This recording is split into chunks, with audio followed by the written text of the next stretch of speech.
Olá, meus amigos, Shalom Aleichem, sejam todos bem-vindos mais uma vez ao nosso devocional.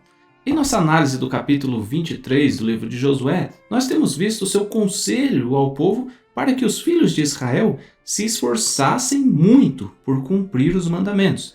E na sequência, novamente vemos que o temor e a fé em Deus transformam a nossa coragem e bravura. Josué 23:10 nos diz: Um só homem dentre vós perseguirá a 1000, pois o Senhor vosso Deus é quem peleja por vós, como já vos prometeu.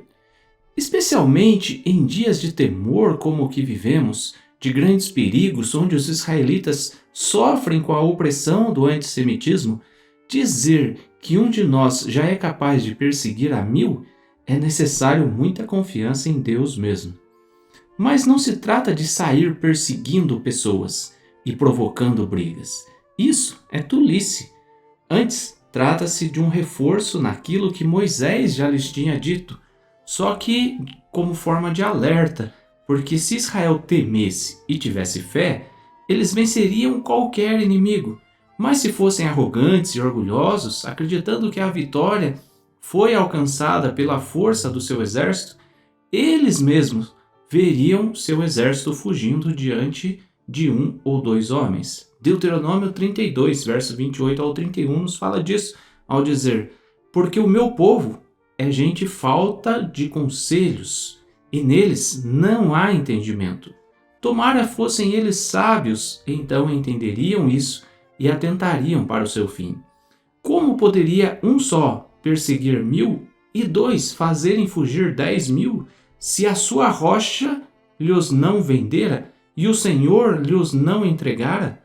Porque a rocha deles não é como a nossa rocha, e os próprios inimigos o atestam.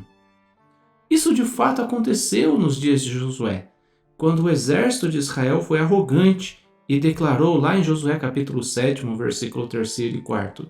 E voltaram a Josué e lhe disseram: Não suba todo o povo, subam uns 2 ou 3.000 homens a ferir Ai, e não fatigues ali todo o povo, porque são poucos os inimigos. Assim, subiram lá do povo uns 3.000 homens, os quais fugiram diante dos homens de Ai. Sim, de fato, os inimigos podem nos derrotar, não porque o exército deles é mais forte, mas porque nós demonstramos fraqueza, não física, mas espiritual. No texto de Deuteronômio 32, Moisés havia declarado: A rocha deles não é como a nossa rocha, e os próprios inimigos o atestam. Ou seja, os próprios adversários de Israel sabem que seus deuses, a rocha deles, não são nada diante de Hashem, o nosso Deus. E de onde ele tirou isso? Bom, ao enfrentar os sacerdotes e o exército de Faraó nas primeiras pragas, o inimigo se sentia confiante, mas após 7 pragas, os homens disseram ao Faraó: Até quando nos será por cilada este homem? Deixa ir os homens para que sirvam ao Senhor seu Deus. Acaso não sabes ainda que o Egito está arruinado? Êxodo capítulo 10, versículo 7. Ainda antes disso, já na terceira praga, está escrito em Êxodo 8, versículo 18 e 19. E fizeram os magos o mesmo com suas ciências, ocultas para produzirem piolhos. Porém, não o puderam. Os mágicos fizeram o mesmo, mas não puderam. E havia piolhos nos homens e no gado.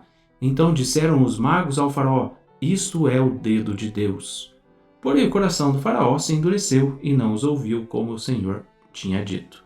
Às vezes agimos como o faraó.